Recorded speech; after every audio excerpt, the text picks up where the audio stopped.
Roxo Media House. Welcome into Dissecting the Frogs, presented by Play Action Pools. I'm Jamie Plunkett, filling in for Maggie Hale this week, standing alongside Coach David Beaudin as we break down four key plays from TCU's 62-14 win over Iowa State this past weekend. Coach, the Frogs needed a statement game, and they got one. Yeah, they sure did. I mean, they left no doubt in this one. As you said, we're going to break down four plays today. They all came from the first quarter, and that is a little bit telling on how this one went, right? They took care of business right from the start and really closed this thing out by all accounts by the end of that first quarter. So it's going to be fun to look at that. And again, you look at it and they say, it's exactly what the College Football Playoff Committee needed if you're a TCU fan right now, because they sure made a statement, like you said. They did. The Frogs have managed to win in a couple of different ways this year. They've leaned on their defense. They've leaned on their offense. They've won close games late. And so they put this one on the resume, which I think is really good, especially in a weekend where you see Clemson losing, you see Ohio State losing, you see other top 10 teams losing as well. The Frogs went out. They took care of business. The polls reflect that. They're third in the AP and the coaches poll this week. And Coach, you've got to think that they'll be number 3 in the playoff rankings this week too. Yeah, you do. And also moving forward, Jamie, right now, as they say, I think the best talking point for all this right now is that you can't play your way into it. If you're in Alabama, you can't get into this playoff thing by sitting on the couch. But, barring something crazy, you can't play your way or shouldn't be able to play your way out of this either, right, this weekend. So what are your thoughts coming into this weekend for TCU specifically? They win this one, even if they lose it tight, you got to imagine they're still in that top 4. Well, logic would imply that you're right. But we've seen the committee in the past do some pretty illogical things with their final rankings of the year. But I think that we've seen the national media swing their opinion of TCU in the last 72 hours or so away from this idea that TCU has to go perfect 13-0 to get into, well, because of some other things that have happened around college football, they could probably slip up late and still make it in as long as it wasn't a big loss to Kansas State. Yeah, no, that makes complete sense to me. We got a lot to look at after this one and a lot to look forward to too, Jamie, as well this week. Yeah, but first, we got to break down these 4 plays from Iowa State, so let's jump into that right now. The surge in his head, former head coach David Beaudin brings his football expertise to Frog fans everywhere in Dissecting the Frogs. PlayActionPools.com. The newest sports pool hosting platform, Play Action Pools is your spot for all of your football contest needs. Whether it's a pick'em or survivor pool, Play Action has you covered against or without the spread. Be sure to check out PlayActionPools.com and use code FROGS today for 15% off your league. On the quarterback, Duggan. Battle leaves the backfield. To throw the football flat right, wide open. Catch made across the 40, up to the 45, to midfield. Well, as you just saw, TCU's first drive of the game got going quickly. Here we see Max Duggan finding Trent Battle for a big first down here in the first quarter. Coach, why don't we head to the board and see how this play breaks down? Yes, this one here was the first third down on this opening drive for TCU. And they go with a play commonly referred to as mesh rail. So there's the mesh route happening here, as you can see, almost like a double mesh, because they have this, the outside receiver coming in on an OTB route over the ball. So he sits here, but he's creating that rub route at the second level. And then you get the rail route from Trent Battle. Really what occurred here, though, is when they sent Kendre Miller in motion, that, of course, drew a lot of attention from the Cyclones, and really particularly at this linebacker spot right here. So, he had Trent Battle man-to-man. As soon as Kendre went, you could see him peek in the backfield. And then when the ball was snapped, he stayed locked in on Max on a spy route, spying the quarterback, and then missed on Trent Battle completely. So that was really the deal here. It really came down to this linebacker being undisciplined and TCU executing at a high level. They needed to really get things rolling, and certainly they did on this first drive, which ultimately led to that touchdown pass we're going to talk about later on. But let's go check this one out on film. Coach, thanks for that breakdown on the board. I always love the visual aspect of you breaking down a play. But now let's turn to the film here, because Trent Battle, you'd think opposing defenses would know at this point in the season, when 17's on the field, there's a good chance he's getting the football. Yeah, and in this one here, Jamie, he's the first what they call alert, right? They're going to alert Trent Battle based on coverage underneath. And we're going to take a look at what Iowa State was trying to do here. Of course, we see Kendre Miller motioning out. Not a bad decoy there, right? You're going to get eyes on him. So they end up in two-man coverage, Iowa State does. And what that means is they got two safeties playing a little bit more shallow than your typical 2-man, but it's on 3rd and 5, so they're crept up just a little bit, but they have the deep half. Everyone else is locked on man-to-man. So quickly take a look here. All these guys are in man. You can see this guy clearly is in man because he's running out to cover Kendre, and you've got man-to-man down here. Okay, so that's across the board. Now, the linebacker has Trent Battle, but he gets lost. I think his eyes get, taken a little bit with this motion, which happens and is really one of the reasons why they do it. Okay, and they're going to run what we call mesh rail. Okay, so it's typical mesh route underneath that everyone who's been tuning in to Dissecting the Frogs is familiar with. But what they're trying to do is create a rub route underneath. Okay, by these two. All right, and so they end up with man coverage. That's what you want here. Okay, but you're going to alert this rail route first by Trent Battle down the sideline. All right, and then you're going to bring this guy in. He's got what they call an OTB, an on-the-ball route. But he's also creating a mesh for any kind of second-level defender to try and get that rail route early in man coverage. Well, what happens is you catch this linebacker sleeping and also eyeballing Max Duggan, and before you know it, Trent Battle's out here by himself, and it was an easy throw. But that is the first alert. But if going back to this, had they got that thing covered and he tries to fight over the top of it, then we'll just play this thing out really quick, and you'll see here, okay, had he been out this way, and then Cartwright's here by himself, the ball wouldn't check down there. So they're in pretty good shape. This is a call that you want versus man coverage underneath. It works really well here, obviously, because the linebacker gets lost in space. Almost looked like he's spying Max Duggan there a little bit instead of watching Trent Battle run out into the flat there. But I love on this play, too, when you see Davis and Conwright cross each other on that mesh route, they do what you've talked about a little bit on Facing the Frogs before, where they actually do kind of reach out and slap 5 with each other. Yeah, that's how you practice it, right? And so it almost looks like they're tempted to do it. Yeah. Because you want to make sure that you can slap 5. That means you're close enough, okay, on the rub route. But so they do a great job. Obviously, you see that down there. But also, Jamie, is taking a look at, once again, the offensive line doing their part, right, in this. Now, it was quick. It happened quick because that rail alert happens right away.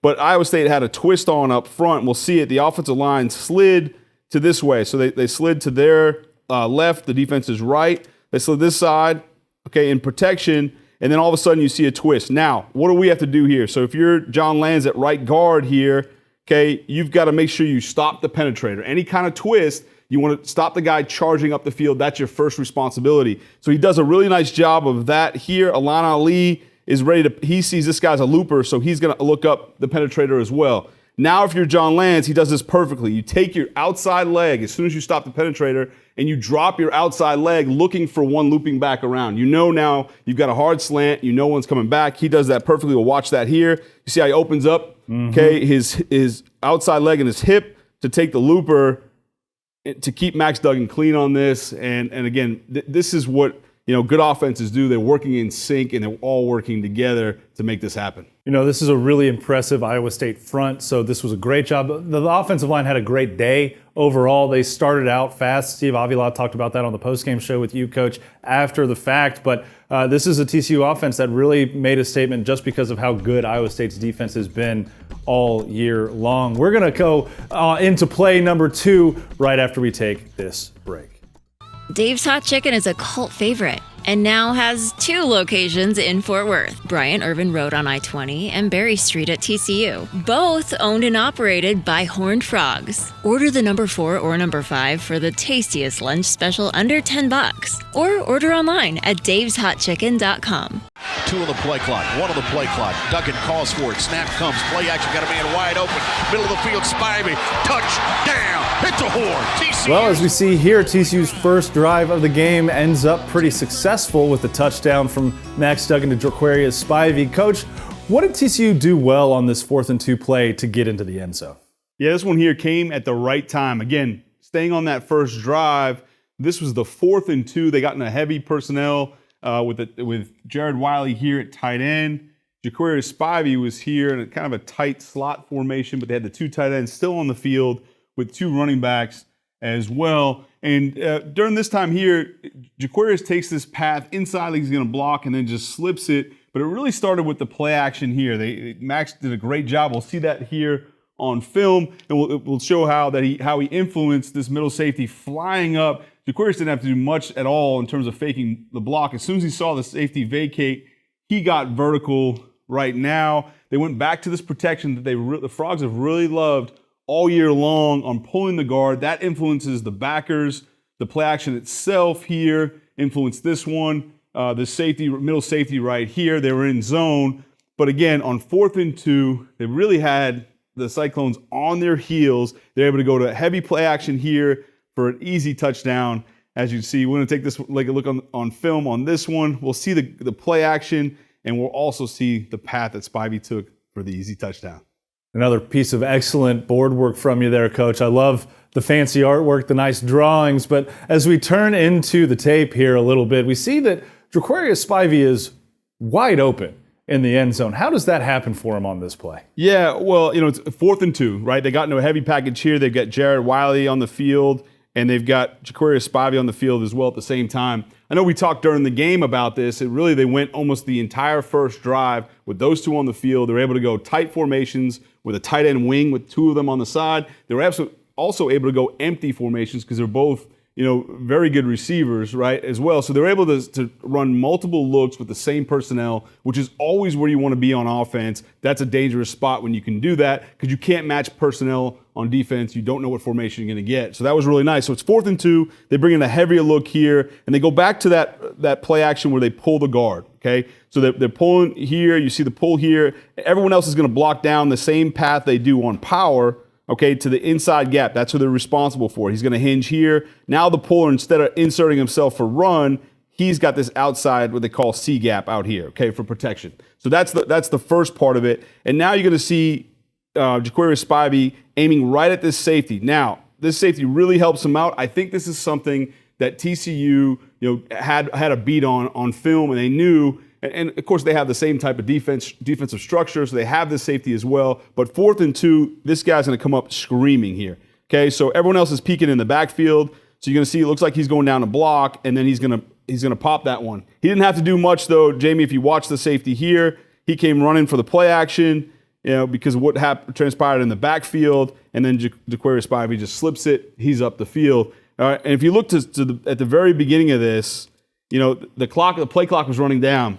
I actually think they wanted the decoy to be Kendre Miller, to be the guy with the play fake. But as they're running down, you could see the backs communicating with each other. If I take this back here for a second, I guess it's cut off here, but you can see them communicating to just, hey, stay where you are, and then we'll switch responsibilities. But if you take a look at Kendre here, he actually ducks underneath Max to make sure he doesn't hit his elbow. So there's a lot going on this play.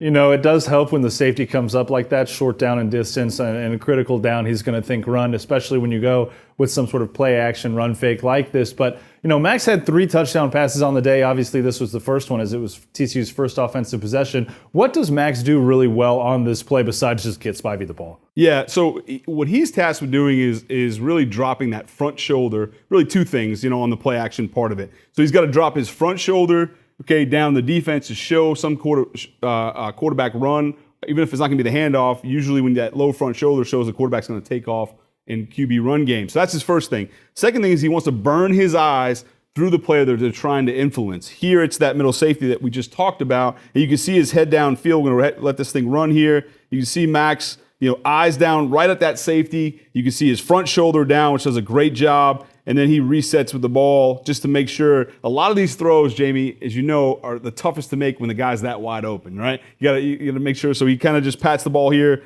lets it, and floats it out there for Jaquarius. It would seem like forever waiting for that thing to come down. We heard from Gunnar Henderson after the win over Baylor about his wide open touchdown where he said time slowed down for him as he watched the ball get to him. All he was thinking about was just don't screw this up. And right. I'm sure Spivey was thinking something similar as he just strolled into the end zone watching the safety try to make up all of that lost ground. Obviously, a great start for the Horned Frogs on this drive, getting out to a 7-0 lead. When we return on Dissecting the Frogs, presented by Play Action Pools, we're going to take a look at play number 3. Texas-based Happy Water offers the best-tasting, sugar-free kids drink ever made. Happy Water comes in 4 delicious flavors that you can find at local retailers and on Amazon. Each pouch contains 0 grams of sugar, 0 calories, and 0% juice. Head to happydrinks.com for more information and to purchase Happy Water. That's HAPI Live happy, be happy, drink happy. Hutchinson in the slot right now. A man in motion goes Knoll. from right to left. Snap comes back to throw the football. Deckers can't get rid of it, and down he goes. Wow. Jamoy Hodge has a reputation this year for hitting quarterbacks and hitting them really hard. Coach, on this third down play, we see Hodge get a sack. Why don't you show us on the board exactly how he makes this happen? Yes, Jamie, this is a big-time defensive play here for the Frogs as we stay in the first quarter. We saw Jamoy Hodge light up this quarterback on a clear shot. And we're going to see on film in a minute that he was untouched. It really started with that protection plan, which was a Pop Warner plan, in my opinion, from Iowa State. And so everyone slid. It was a full slide to the left. They all slid this way here, and then the back had the edge. This was D. Winters coming off the edge. He's done a really nice job being an extra pass rusher now, this time on the strong side. But really, it was he's done it mostly on the weak side pass rush. But they motioned over. They knew it was man-to-man. You saw Millard Bradford follow this over, and then they banjoed these routes on the backside, which, again, you'll get a better look on film on how all that breaks down. But really want to pay attention to this part here. The right tackle, as soon as the TCU slanted away here, they brought the pressure with Jamoy, and he turned his shoulder on this slant, and now Jamoy had a free path. We had the back on D. Winters, as we talked about, but it opened up this whole area here. Johnny Hodges showed up late because he was responsible for the back in man-to-man. They were in man-free coverage, meaning man underneath, with the free safety down the middle. That was free, of course.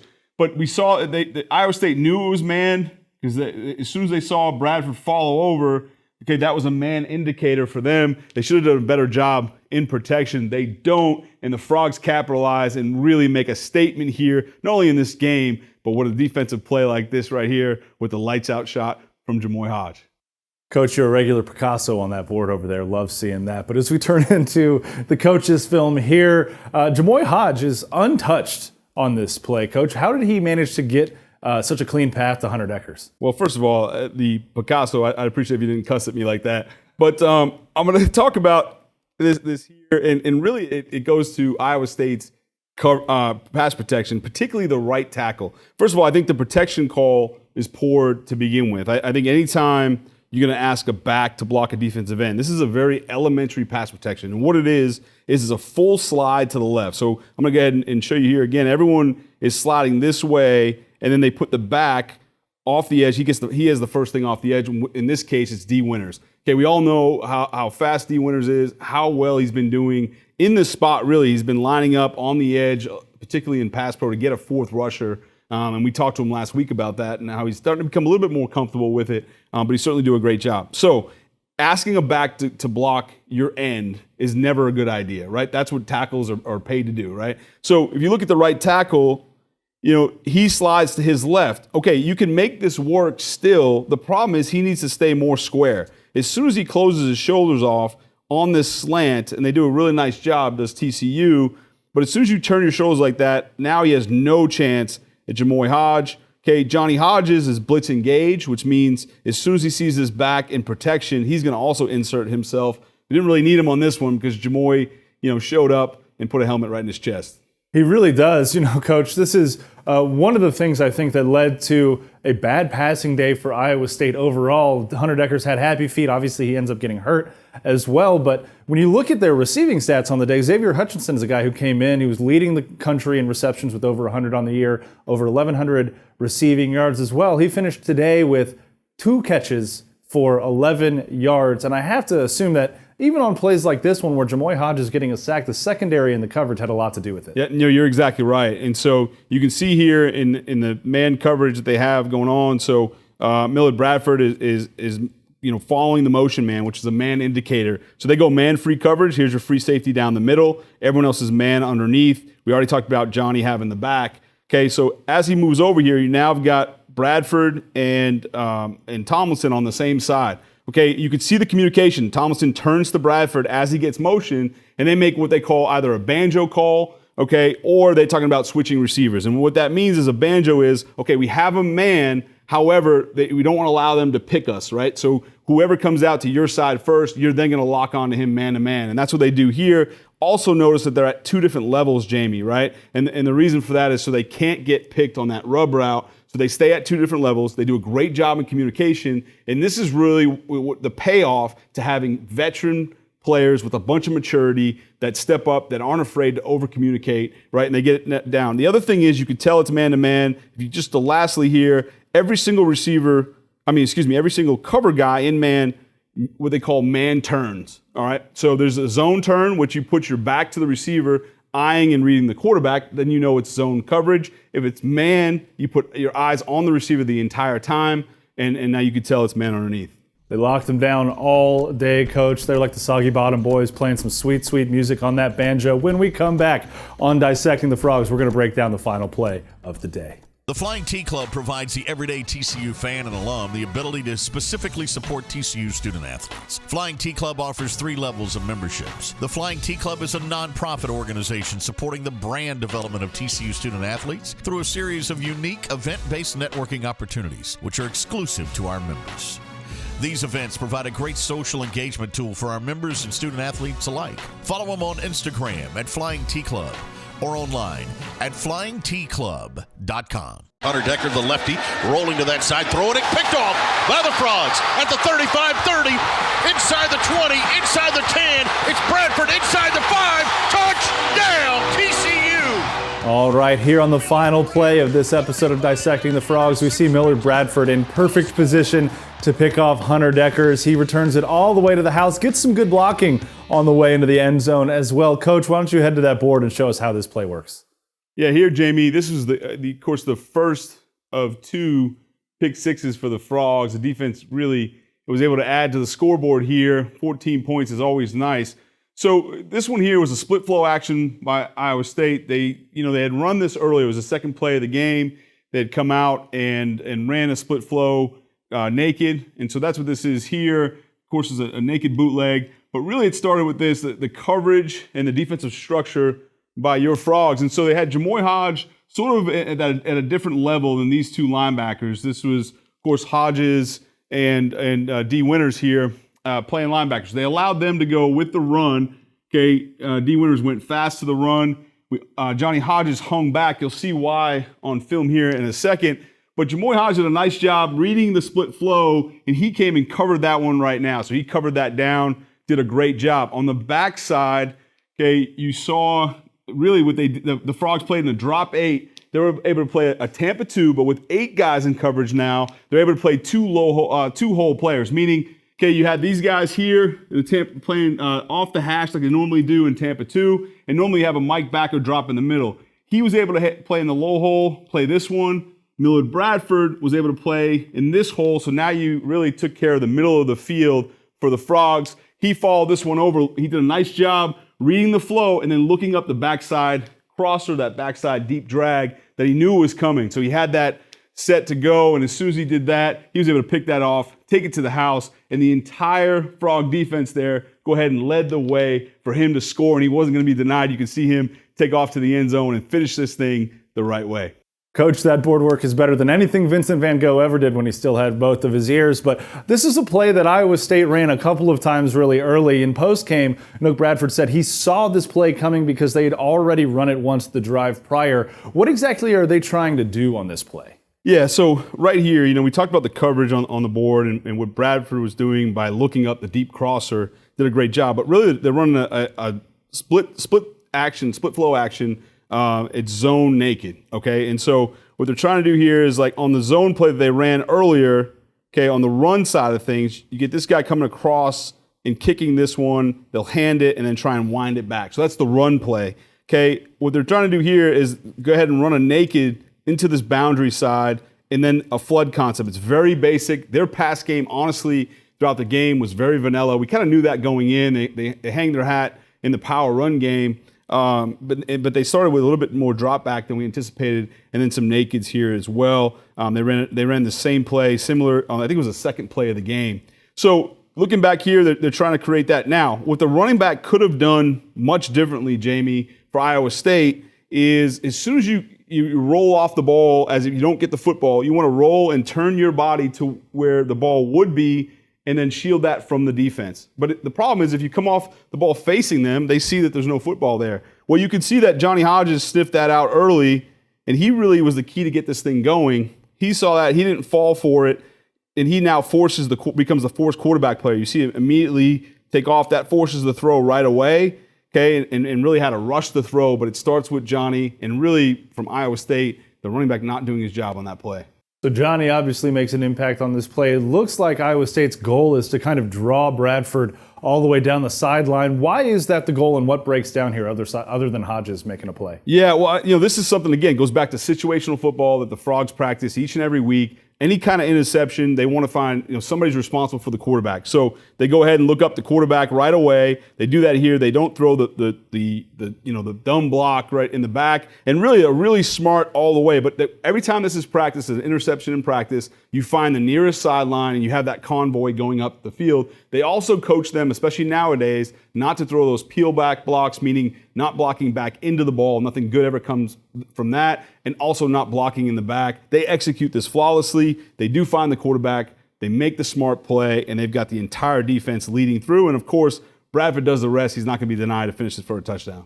A little sneak peek into the State of the Frogs episode this week where Brian Estridge breaks down the game with Coach Sonny Dykes. Sonny does mention this play specifically. He says Bradford looked like a running back taking it into the end zone there. Obviously complimented the blockers as well. But Coach, this is something that we talked about a little bit on Facing the Frogs this week about how Iowa State's passing game is rather rudimentary. You can watch that show, by the way, every Thursday at 10 a.m. where we break down TCU's upcoming opponent. But this is another opportunity for TCU's defense, it seems, to really just take advantage of what is a basic Iowa State offense. Yeah, it is. And again, in the pass game, they only had a few concepts. They ran the mesh deal that we talked about TCU had on the other side. But really, these were two similar game plans going in. It's just that the Frogs right now are playing at a much higher level. They have really superior talent, but also executing. And that's been the key for the Frogs. Execution's always key. Coaching can only get you so far. Folks, we're going to take a quick break here on Dissecting the Frogs. When we come back, Coach Beaudin and I are going to close things out.